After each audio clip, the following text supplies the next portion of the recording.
3631 Tactical. Today we're going to do a review on the Ruger American Rifle. So right now, as you can see, I'm up in the honeycomb hideout doing a little deer hunting, trying to get some meat for the freezer. And I recently picked up this Ruger American Rifle. And the reason I picked it up is because I've been hearing a lot about these different, I guess what you call budget type rifles. The Savage Axis, and Remington makes, I think it's a 783 or 788, which is their budget version of the Remington 700. I know Mossberg makes some inexpensive guns, and then you got the Ruger. So a lot of these companies are making these inexpensive rifles, but you hear all this talk about how great they are, and they shoot them at an angle, and you can shoot out to 1,000 yards with them, and all this other stuff. So I was kind of intrigued, and I figured I'd pick one up and I'd give it a shot. Now, I actually got to use this gun last night. I shot a doe last night, got a little meat for the freezer. Worked out pretty good. It was about a 95-yard shot from a tree stand. Alright, so let's just get right to it. I'll start pointing out all the different things about this rifle that I like or that I don't like. First thing here is the recoil pad. I'm putting this really close to the camera so you can see when I push on it just how kind of squishy that recoil pad is. I've had some other rifles in the past that have a really hard recoil pad, and if you're shooting something of a larger caliber, 30-06 or some kind of Magnum gun, or even sometimes like a 308 if the gun's really light, if you have a really hard recoil pad, that tends to tear your shoulder up. And generally what people do is they replace them, like you get like a limb saver recoil pad. But this rifle comes with this recoil pad, and like I said, it's really squishy. It's got a lot of give there, so it really doesn't beat your shoulder up. So that's a nice feature. You don't have to buy another recoil pad to replace it, so I like that. Moving up here to the stock, this was one of the biggest things that kind of made me not want to buy the gun. Looking at the stock and even the bolt handle, it just looks cheesy. It looks like something that should be on a 22 caliber rimfire rifle, not a high power rifle. But you got to remember what this is. It's a budget rifle. All the frills are taken out, and just the important stuff is what is supposed to be kept in.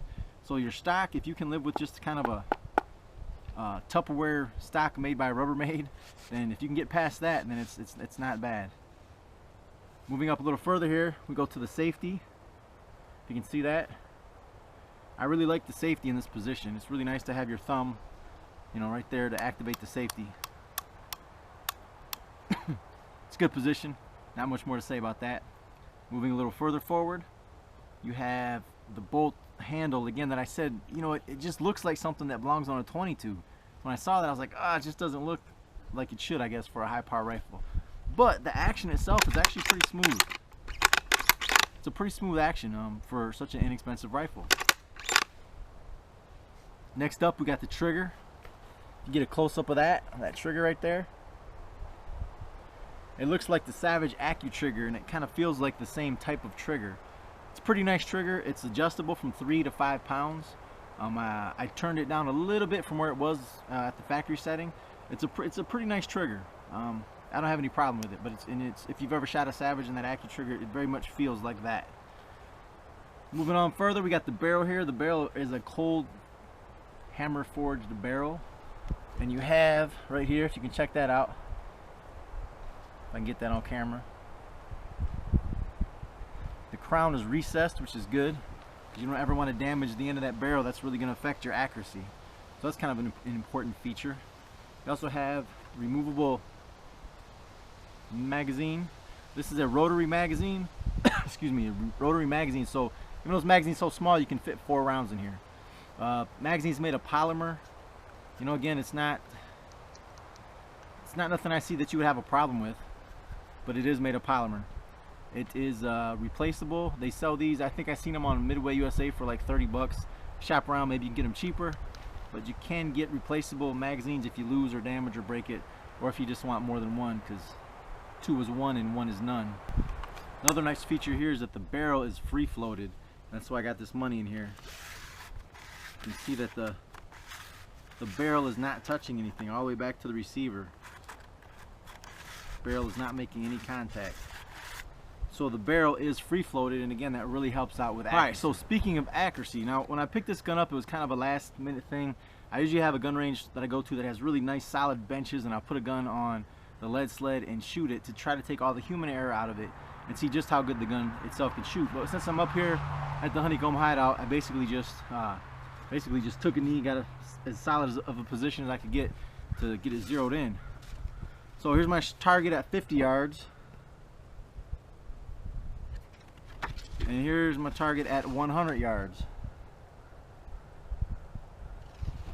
So what I'm gonna do is when I get back home, I'm gonna take this gun out to the range on a solid bench, put it in the lead sled, and just see how much human error I can take out of it and how accurate I can get this thing to shoot. All right, let's talk about the optic real quick. I usually believe in spending a good amount of money on your glass. Your optic is, when you're talking about rifles, is huge. I usually don't skimp on the optics. All my guns have a Leopold scope on them. Even my 22 rimfires have the $200 Leopold rimfire scope. So I believe I'm putting quality glass on the gun. But since this was a budget gun, I figured I'd put a budget scope on it just to try it out. So this gun, or I'm sorry, this optic is the Crossfire 2 by Vortex. It's a 2x7 power scope. Generally on my hunting rifles, I don't get really high powered scopes because honestly you're generally not shooting that far. I mean, with this power scope I can make shots out to 200 yards no problem, but the majority of your shots are between 50 and 100, so you really don't need that much of a high power magnification. I like to keep the scope a little smaller, keep the gun itself a little bit lighter, maybe a little more compact package. Here's one thing I do like about the scope are these turrets. If you can see those, you got little numbers and hash marks on your turret, so you can kind of really keep track of how much adjustment you're making when you're zeroing your gun. You could even dial in dope adjustments if you wanted to, if you had the data for that. But so that's a nice feature on the scope. These scopes also have a no BS lifetime guarantee, so if you break it, you send it back and you get a new one, no questions asked. So there's not a lot of companies with those type of excuse me, those type of warranties. So that's a good feature, I guess, a good thing to have. Other than that, the glass is pretty good. It's pretty clear. It kind of got one of those cool little reticles with that different hash marks on it. And when I go to the range back at home, I'll try those hash marks and just see how accurate they are. Other than that, I guess I don't have any complaints with it. It did just fine the other night when I shot that doe at 95 yards, no problem. Bullet went right where I wanted. This fancy camouflage sling is just something I had laying around the house. It doesn't come with the gun, so don't expect it to. Alright, what I'm going to do is I'm going to get a couple different types of ammunition, take it out to my range at home, put it on the lead sled, and we're going to see which type of ammunition shoots the best and just how much accuracy we can wring out of this gun. Now, this rifle is chambered for 7mm 08, and if you're not familiar with that, it's a 7mm bullet shot out of a 308 casing. What it basically is, it was back in the 80s, it was a Wildcat cartridge, and they've kind of standardized it. It's become somewhat popular. I kind of really like it because it really doesn't recoil the way like a 308 or 30-06 or some bigger calibers do. It really doesn't recoil. So far what I've done with it, it seems like it shoots pretty flat. There's not a whole lot of big rainbow trajectory. It's a pretty flat shooting gun. And again, like I said, I did shoot a deer with this yesterday, and the caliber did just fine. It took the deer down very quickly. So we're going to shoot some different rounds, see what this gun likes, and eventually I'll probably work up my own hand loads for it. Alright, so as promised, I'm off vacation. I'm back at home. I'm back at my regular range. See, I got a nice solid table, got the lead sled out, and we're going to see which, how tight of a group this gun can hold and which ammunition it likes the best. What we're going to be shooting is some American Whitetail by Hornady, some Super Performance by Hornady, some Federal basic inexpensive ammo, 150 grain bullet. We're going to be shooting some Federal with the Nosler Partition, and we're going to be shooting the Federal Fusion, which is 139 grain bullet. And I'll go over the details of this ammunition a little bit more before I shoot it, exactly what grain and what type of bullet it is. So we're at a distance of 100 yards and we're just going to shoot. Alright, so our first bullet we're going to shoot is the Hornady American Whitetail Classic. It's a 139 grain interlock bullet. Since this gun, the magazine holds 4 rounds, we're going to shoot 4 round groups. So that's up first. There we go.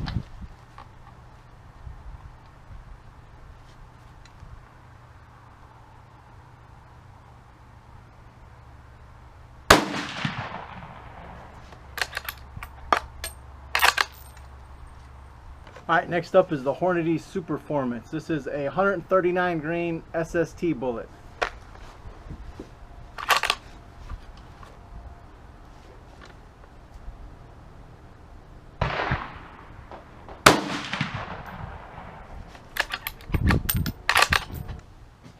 Alright, next up is the Federal 150 grain soft point. 150 grain soft point.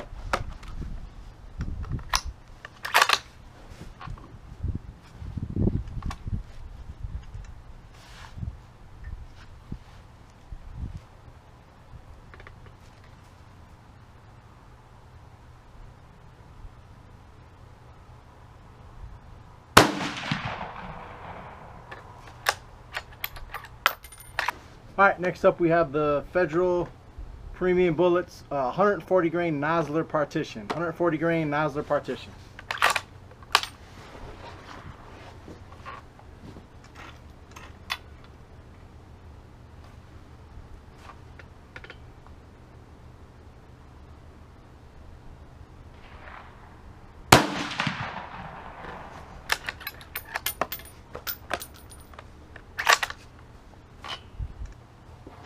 Alright, and last up is the 120 grain Fusion bullet. 120 grain Federal Fusion.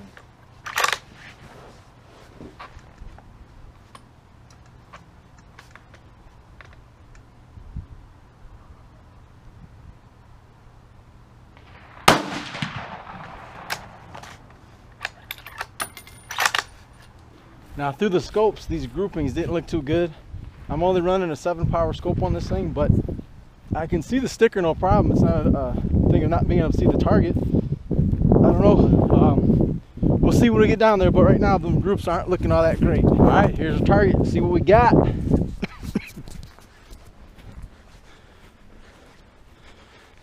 So we start off with the Hornady Classic 139 grain interlock bullet. Got 2 close shots here, one here, one here. That is probably about a 3.5 inch group. I don't think that's acceptable. Down here to the Hornady SST Superformance 139 grain bullet. Had 2 shots here and something over here. So basically this 120 grain Federal Fusion had 1, 2, 3, and one of these I think was also part of the Fusion. I think 1, 2, 3, 4 was the Superformance, and the 1, 2, 3, 4. Again, that's probably a 3.5 inch size group total. The Federal 150 grain soft point, 2 shots pretty close to each other. One a little off to the right, and one actually in the sticker. But again, that is a big, that's probably 4 inches, 4.5 inches size of a group. Last one, the Federal Nosler partition. 2 shots about an inch, maybe a little more than an inch. 2 other shots about an inch. But I mean, that's just, honestly, that's unacceptable. So 5 different types of ammo. I shot them off a lead sled. You know, I'm not a world champion rifle shooter, but I know with my other rifles, I do way better than this. I got rifles, I mean, I can put rounds in these little 1-inch stickers all day long with some of my other rifles. Not making excuses, but this is what it is. This is the test. This is the 5 different types of ammo that I shot with it. I think at 100 yards, it's definitely minute of deer all day long, but it's not quite MOA. It's not quite that 1 inch, or maybe 1 inch, slightly more than 1 inch I can deal with. But when you're getting 3 and 4 inch groups, it's personally for me, that's unsat. So I'm down here in the reloading area. I grabbed the calipers and measured these group sizes. The Hornady SSTs was 3.36. The Federal Fusion 120 grain bullet was 2.64. The 150 grain Federal soft point bullet was 3.62. The Federal Nosler partition was 1.99. That was the best grouping I had. And the Hornady Classic was 2.96. So I mean, that's really averaging about 3-inch groups at 100 yards, which again, that's plenty good enough for hunting deer, but I prefer rifles that are a little more accurate than that. So I think if you're just looking for an inexpensive little kind of beater kind of deer rifle, they're gonna work just fine. It's fine for that purpose. But a lot of these reviews, don't be fooled by some of these people reviewing these guns that are saying, oh, I'm getting this gun out to 1,000 yards and shooting one bullet on top of the other. Maybe their gun, maybe they're truthful, and maybe their gun does that, but the one that I bought doesn't do that. Like I said, I'm averaging about 3-inch groups at 100 yards, which is, again, it's good enough for deer hunting, but it's just not up to what I think a rifle should shoot. Remember, if you like these videos, check us out at 3631 Tactical on YouTube. Thanks for watching.